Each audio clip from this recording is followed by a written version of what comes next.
ഗീതുവിന്റെ phone വരുന്നില്ലെന്നും പറഞ്ഞ് അളിയൻ ഇങ്ങനെ ടെൻഷൻ അടിക്കുന്നതിനാ? അവര് ഹണിമൂൺ പോയിരിക്കല്ലേ, അതിനിടെ എപ്പോഴെപ്പോഴും വിളിക്കാൻ പറ്റുമോ? ഇല്ലേ സൗദാമിനി? എന്നാലും എനിക്ക് ഭയമാടോ. അറിയില്ലേ അവളുടെ സ്വഭാവം.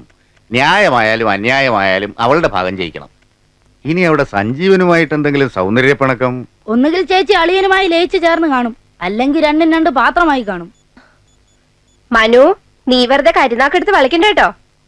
ഒരു സാഹചര്യത്തിലും മനുഷ്യൻ ടെൻഷൻ അടിക്കാൻ പാടില്ല. ഒരു രാഷ്ട്രീയക്കാരനായ എന്നെ കണ്ടു പഠിക്കേ. കഴിഞ്ഞ തെരഞ്ഞെടുപ്പിൽ എനിക്ക് ആകെ കിട്ടിയ വോട്ട് 34. ഇല്ലേ സൗദാമിനി? 33. ഒന്ന് ഞാൻ കൂട്ടി പറഞ്ഞതാ. എനിക്കില്ല ചില മോഹങ്ങള്. അളിയൻ സമാധാനമായിരിക്കും. ഗീതുമോൾ സ്മാർട്ടാ, നല്ല ബുദ്ധിയുള്ള കുട്ടിയാ. ഏട്ടൻ ഇങ്ങനെ സപ്പോർട്ട് ചെയ്യാൻ നിന്നിട്ടാ ഗീതു നീ തന്റെ ഒക്കെ. അതെ, എനിക്ക് പെൺമക്കളില്ല. അതുകൊണ്ട് ഗീതുമോൾ എനിക്ക് അനന്തരവളല്ല, സ്വന്തം മോള് തന്നെയാ. മോളായിരിക്കും. നീ എടുക്ക്. നിങ്ങൾ എടുക്ക്. ഹലോ മോളാ, എന്താ മോളെ ഒന്ന് വിളിക്കാത്തത്? നിന്റെ ശബ്ദം കേൾക്കാൻ വൈകിയ ഡാഡി അപ്സെറ്റ് ആവുമെന്ന് അറിയില്ലേ? എവിടുന്നാ വിളിക്കുന്നേ? വീട്ടിൽ നിന്ന് തന്നെയാണേ. ഇത്ര പെട്ടെന്ന് ഇങ്ങി പോന്നോ? 2 ആഴ്ചത്തെ ടൂറല്ലേ പ്ലാൻ ചെയ്തിരുന്നത്? 4 ദിവസം കഴിഞ്ഞപ്പോ ജേണി ബ്രേക്ക് ചെയ്തു. കൊടൈക്കനാലിലെ തണുപ്പടിച്ചപ്പം സഞ്ജുവിന്റെ സഹോദരിമാർക്ക് കോൾഡ്. അപ്പോ എല്ലാരും ഉണ്ടായിരുന്നോ? അതെ, ഒരു ഗ്രൂപ്പ് ഹണിമൂൺ ആയിരുന്നു. സഞ്ജുനും അല്ലാത്ത സിസ്റ്റേഴ്സ് ക്രൈസാ. അവരുടെ മുന്നില് വൈഫ് വെറും 0. എന്റെ കാര്യം പോക്കാന്നാ തോന്നണേ. അങ്ങനൊന്നും പറയാതെ അതൊക്കെ മോൾ അഡ്ജസ്റ്റ് ചെയ്യണം. സഞ്ജുവിന്റെ ഇഷ്ടാനിഷ്ടങ്ങളൊക്കെ മനസ്സിലാക്കി നല്ല കുട്ടിയായിട്ട് കഴിയണം കേട്ടോ. ഓക്കേ. സിസ്റ്റേഴ്സിനെയും കൂട്ടി പോയ എന്റെ ചെറിയൊരു പരിഭവം ഉണ്ട്, അത്രേ ഉള്ളൂ. വേറെ വലിയ പ്രശ്നങ്ങളൊന്നുമില്ല. ഞാനൊരു അവിവാഹിതനാണെങ്കിലും മറ്റുള്ളവരുടെ ഹണിമൂൺ കഥകൾ കേൾക്കുന്നത് എനിക്ക് വളരെ ഇൻട്രസ്റ്റ് ആണോ. താൻ പറഞ്ഞോ, അങ്ങനെ ഷോപ്പിംഗ് കഴിഞ്ഞ് മുറിയിൽ കയറി കഥ കടച്ച് ബോൾട്ട് ഇട്ടു. എന്നിട്ട് അങ്ങനെ ഓസിന് സാർ എല്ലാം കേട്ട് സൂഹിക്കണ്ട. കാശ് മുടക്കി ഒരു പെണ്ണ് കെട്ടണം സാർ. വേണ്ടടോ, ഇംഗ്ലീഷുകാർ പറയാറുണ്ട് ഒരു പുരുഷൻ ലൈഫിൽ 3 റിങ്ങാ ധരിക്കുന്നതെന്ന്. വിവാഹ നിശ്ചയ ദിവസം എൻഗേജ്മെന്റ് റിംഗ്, വിവാഹ ദിവസം വെഡിങ് റിംഗ്, വിവാഹം കഴിഞ്ഞാൽ സഫർ റിംഗ്, അതായത് സഫറിംഗ്, കഷ്ടപ്പാട്. എനിക്കിനി വയസ്സുകാലത്ത് സഫർ ചെയ്യാനൊന്നും പയ്യടൂ. മഹാകവി ഉള്ളൂർ പാടിയിട്ടുണ്ട്, ഉത്തമതരനായി വാഴണം പുമാനെങ്കിൽ വിത്തവും കൊതിച്ചിടാ സ്ത്രീധന സമ്പർക്കവും എന്ന്. ഉള്ളൂർ അങ്ങനെ പാടിയിട്ടുണ്ടോ സാർ? അതിന് താൻ ഉള്ളൂരിന്റെ എല്ലാ കാവ്യങ്ങളും വായിച്ചിട്ടുണ്ടോ? ഇല്ല. എന്നാ താൻ വായിക്കാത്തതിനുള്ളതാ. ശരി സാർ. മിസ്റ്റർ സഞ്ജീവൻ, ആ ചൈതന്യ നഗറിലെ ഇഷ്യൂ വീണ്ടും പോകുന്നുണ്ട്. അതൊരിക്കൽ സോൾവ് ചെയ്താണല്ലോ സാർ. ആണ്, പക്ഷെ എന്തോ ദുരൂഹതകള്. ഹോം സെക്രട്ടറിയുടെ ഓഫീസിൽ നിന്ന് വിളിച്ചിരുന്നു. ചിലപ്പോ താൻ തന്നെ ആ കേസ് നേരിട്ട് ഹാൻഡിൽ ചെയ്യേണ്ടി വന്നേക്കും. Okay sir. സാർ, മാഡം വീട്ടിൽ നിന്ന് ഫോൺ ചെയ്തിരുന്നു. സുപ്രിയ ടിവിക്കാരെത്തി ഉടനെ അങ്ങോട്ട് ചെല്ലാൻ. എന്താണോ ടിവിക്കാരൊക്കെ? താൻ അഭിനയം തുടങ്ങിയോ? അല്ല സാർ, ഇത് മനം പോലെ മംഗല്യം പരിപാടി.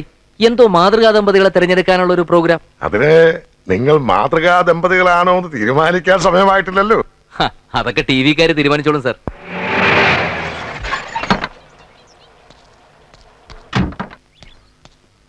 Good evening. Good evening. 1/2 മണിക്കൂറായി വെയിറ്റ് ചെയ്യുന്നു. You are late. Sorry uncle, ഓഫീസിൽ 1-2 കാര്യങ്ങളുണ്ടായിരുന്നു. It's okay. ഇന്നത്തെ കപ്പിൾസിൽ നിങ്ങളാ യങ്ങസ്റ്റും ലേറ്റസ്റ്റും ഒക്കെ. സഞ്ജീവന പ്രോമിനന്റ് ഫിഗർ, സ്മാർട്ട് ആയിരിക്കണം.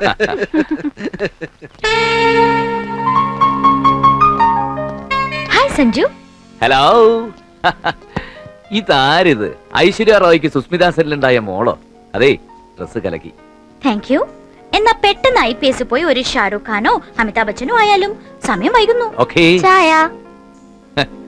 ഷൂട്ടിങ്ങിന് പോകാനുള്ള ഡ്രസ്സാ, മതിയോ നോക്ക്. ധാരാളം മതി. ഏട്ടനും എടുത്തി അഭിനയിക്കുന്ന സിനിമ എന്നാ ടിവിയിൽ വരുന്നേ? സിനിമയല്ല കുട്ടാ, ഫാമിലി ഷോ. അവരെപ്പോഴെങ്കിലും കാണിക്കും. രണ്ടുപേരും തകർത്ത് അഭിനയിച്ചേക്കണം കേട്ടോ.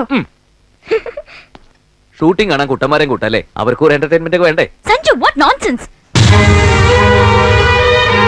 സോറി. കല്യാണം കഴിഞ്ഞ അല്പ പ്രൈവസി ഒക്കെ വേണം. ഹണിമൂൺ പോയപ്പോഴും കുട്ടന്മാരെ കൂട്ടണം.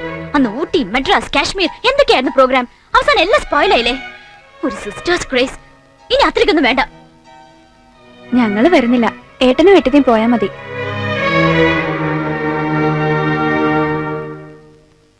കുട്ടന്മാരെ, ഇപ്പൊ തന്നെ സഹോദരിമാരോട് ഏട്ടന് ഒത്തിരി സ്നേഹവും ഓവർ അറ്റാച്ച്മെന്റ് ഒക്കെ ഉണ്ട്. ഇനിയിപ്പോ ഒരുപാട് പൊളൈറ്റ് ആയിട്ട് ഞങ്ങൾ വരുന്നില്ല, ഏട്ടനും ഏട്ടത്തിയും പോയാ മതി എന്നൊക്കെ പറഞ്ഞത് അങ്ങോട്ട് കൂട്ടണ്ട. ഞങ്ങൾ അതൊന്നും ഉദ്ദേശിച്ച് പറഞ്ഞല്ലേ ഏട്ടത്തി. എല്ലായിടത്തും ഞങ്ങളെയും കൊണ്ട് പോണോന്ന് ഏട്ടൻ വാശി പിടിക്കുന്നത് ഞങ്ങളോടുള്ള സ്നേഹം കൊണ്ടാ. ഞങ്ങൾ ഏട്ടത്തിയുടെ പക്ഷത്താ. ഏട്ടത്തി പറയുന്നത് ശരി. ഈ പറഞ്ഞത് സിൻസിയർ ആയിട്ടാണെങ്കിൽ കുട്ടന്മാര് പോയിരുന്ന് പഠിച്ചോ. പാവം. DGP-യുടെ മോൾക്ക് ശകുനിയുടെ ബുദ്ധിയാണല്ലോ. ശകുനി മീൻസ് മണ്ണാങ്കട്ട മനസ്സിലായോ? എന്താ അവിടെ ഒച്ച? ഒന്നുമില്ല ആന്റി, അവിടെ ക്യാമറയ്ക്ക് മുമ്പേ പറയേണ്ട ഡയലോഗ് ഞങ്ങൾ റിഹേഴ്സൽ ചെയ്യായിരുന്നു. അടിഞ്ഞൊരുങ്ങിൽ കഴിഞ്ഞാൽ പുറപ്പെടാം.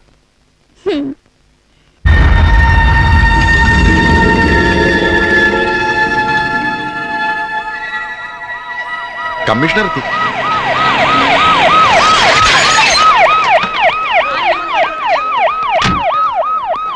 സർ, കുറെ ചെറുപ്പക്കാർ 1-2 സ്ത്രീകളും വീഡിയോ ക്യാമറയൊക്കെ 2 ദിവസം മുമ്പ് ഹൗസ് നമ്പർ 25 ക്യാമ്പടിച്ചതാ.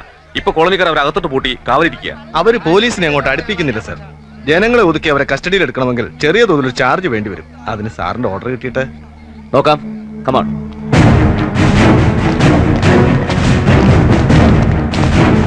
വേണ്ട, ഇനി പോലീസിന് സഹായം വേണ്ട. കമ്മീഷണറുടെ മൂക്കിന് താഴെ ഈ ചെറ്റത്തരൻ മടക്കാൻ തുടങ്ങിയിട്ട് മാസം 1-2 ആയല്ലോ. ഇപ്പോഴാണ് എഴുതുള്ളത്. ഞങ്ങളും 5 അക്ക ശമ്പളം പറ്റുന്ന ഉദ്യോഗസ്ഥന്മാരാ. പോലീസിന്റെ ഒത്തുകളിയൊക്കെ ഞങ്ങൾക്ക് മനസ്സിലാവും. Over smart ആവുന്നടാ പുല്ലേ. ചാവപ്പെട്ടി നിന്റെ എല്ലി ഞാൻ ഓടിച്ചു കളയും. കമ്മീഷണറിന്റെ ജോലിക്കാരാണോടാ റാസ്കൽ. ഇദ്ദേഹം പറയുന്നത് പോലെ ലക്ഷങ്ങൾ കൈക്കൂലി വാങ്ങി പ്രഹസന നാടകം കളിക്കാൻ വന്നൊന്നുമല്ല ഞാൻ. എനിക്ക് നിങ്ങളുടെ വികാരങ്ങൾ അറിയാം. നിങ്ങളുടെ ധാർമ്മിക രോഷത്തെക്കുറിച്ച് ഞാൻ ബോധവാനുമാണ്. ഒരു സാധാരണ പൗരന്റെ സ്ഥാനത്ത് നിന്നുകൊണ്ട് പറയുക, നിയമം നടത്താൻ അനുവദിക്കണം, പ്രതികളെ കസ്റ്റഡിയിൽ എടുക്കാൻ നിങ്ങൾ സഹകരിക്കണം. കമ്മീഷണർ എന്ന നിലയ്ക്ക് ഒരു കാര്യം ഉറപ്പു തരുന്നു, നഗരത്തിൽ ഇനി ഇങ്ങനെ ഒരു ആന്റി സോഷ്യൽ ആക്ടിവിറ്റി അരങ്ങേറില്ല. ഈ വാക്കുകളിൽ നിങ്ങൾക്ക് വിശ്വാസം ഉണ്ടെങ്കിൽ please allow me to carry out my duty. Please sir. Come on.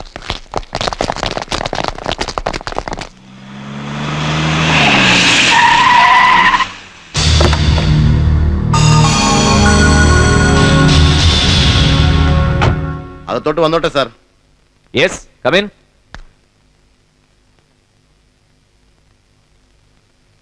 നമസ്കാരം. ഞാൻ കുരുക്കളാണേ. ഇരിക്കൂ. ഞാനിവിടെ നിന്നോളാം. ഓ ശരി. അല്ല, സാറിന് നിർബന്ധമാണെങ്കിൽ ഞാനിവിടെ ഇരുന്നോളാം. അയ്യോ, ഈ പേന വെച്ചാണോ കമ്മീഷൻ അദ്ദേഹം എഴുതുന്നത്?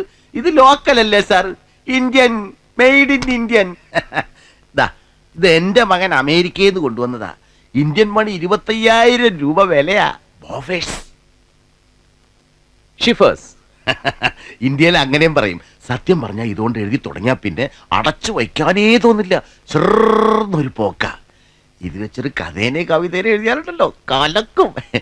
അത് സാറിനിരിക്കട്ടെ, എന്റെ ഒരു സന്തോഷത്തിന്. പേന കൊള്ളാം, പക്ഷെ ഇത്രയും വില കൂടിയ പേന വെച്ച് എഴുതാനുള്ള കഥയൊന്നും ഇവിടെ ഇല്ല. ഇത് സാറിനെ തന്നെ ഇരിക്കട്ടെ. പിന്നെ വന്ന കാര്യം എന്താന്ന് വെച്ചാ പറയണം. അത് പറയാം. അതെ, ഈ പെട്ടിയുമായി ബന്ധപ്പെട്ടൊരു കാര്യമാണ്. ഇതെന്റെ 2ാമത്തെ മകൻ ലണ്ടനിൽ നിന്ന് കൊണ്ടുവന്നതാ. കൈകൊണ്ടുണ്ടാക്കിയതാ, ഹാൻഡിക്യാപ്ഡ്. ഇത് സാറിന് കാണിക്കായിട്ട് തരാനാണ് ഈ കുരുക്കൾ കഷ്ടപ്പെട്ടു വന്നത്. പെട്ടി കൊള്ളാം. എന്താ ഇതിനത്ര ഭാരം? അതും പറയാൻ മറന്നുപോയി. അതിനകത്തൊരു സാധനമുണ്ട്, അത് ഇന്ത്യനാ. സാറിന് എന്നും ഇന്ത്യനാണല്ലോ പ്രിയം. എന്താ? ഒരായുഷ്കാലം മുഴുവൻ സാറ് പണിയെടുത്താലും കിട്ടാത്തത്ര പണം, ഇന്ത്യൻ രൂപ. സാർ ഈ പെട്ടി അങ്ങോട്ട് എടുത്തിട്ട് എന്റെ മോനെ ഇങ്ങോട്ട് തന്നട്ടെ. ഏത് മോൻ? എന്തോന്ന് കോളനിയാ? ചൈതന്യ. അവിടുന്ന് സാർ 3-4 പയ്യന്മാരെ കസ്റ്റഡിയിൽ എടുത്തില്ലേ? അതിൽ റാംബോ എന്റെ മോനാ. ഓഹോ, അവൻ നിങ്ങളുടെ മോനാണോ? അതെ, റാംബോയ്ക്ക് ഇതിലൊക്കെ സാറ് താല്പര്യം. പിള്ളേരല്ലേ, ആയിക്കോട്ടെ എന്ന് ഞാനും വിചാരിച്ചു. കോൺസ്റ്റബിൾ. ഓ, ചായ ആണെങ്കിൽ എനിക്ക് വിത്തൗട്ട് മതിയേ. ഒരു മിനിറ്റ്, ഞാൻ എന്താ വരുന്നേ. ഓ, പാവം, നല്ല മനുഷ്യൻ. സാർ, അകത്ത് പെട്ടിയുമായിട്ടൊരു സാധനം ഇരിപ്പുണ്ട്, പറഞ്ഞു വിട്ടേക്ക്. സൽപ്പേരെ, എന്താ സാർ? ആ പെട്ടി താൻ മേടിച്ചേക്കരുത്. No sir. നമസ്കാരം സാർ. ആ. ഒന്ന് വരണം. അല്ല, അത് അതൊക്കെ പിന്നെ പറയാം. സാറ് വരണം. ഓ, ഓഫീസിൽ വെച്ച് ഇതൊന്നും വാങ്ങില്ലല്ലോ. അതിനൊക്കെ പ്രത്യേക സ്ഥലം കാണുമല്ലേ? ശരി, വാ. ഞാൻ കുരുക്കൽ കേട്ടിട്ടില്ലേ? ധാരാളം കേട്ടിട്ടുണ്ട്. കതിരൂർ കുരുക്കൽ. ആ. തച്ചോളി ഉദയനുമായിട്ട് അംഗം വെട്ടിയ ചരിത്രവും വായിച്ചിട്ടുണ്ട്. അതാര്? ഒരു ഡ്യൂപ്ലിക്കേറ്റ് കുരുക്കൽ. വണ്ടിയിലോട്ട് കേറിയാട്ടെ. എടോ, ഇത് എന്റെ വണ്ടിയാ. അതല്ലേ കേറാൻ പറഞ്ഞത്. കേറിയാട്ടെ. ദാ, ഈ പെട്ടി അങ്ങോട്ട് പിടിച്ചാട്ടെ. അല്ല, അപ്പൊ അത് കേറിയാട്ടെ. ഡ്രൈവർ, വണ്ടി എടുത്താട്ടെ. വണ്ടി റാസ്കൽ.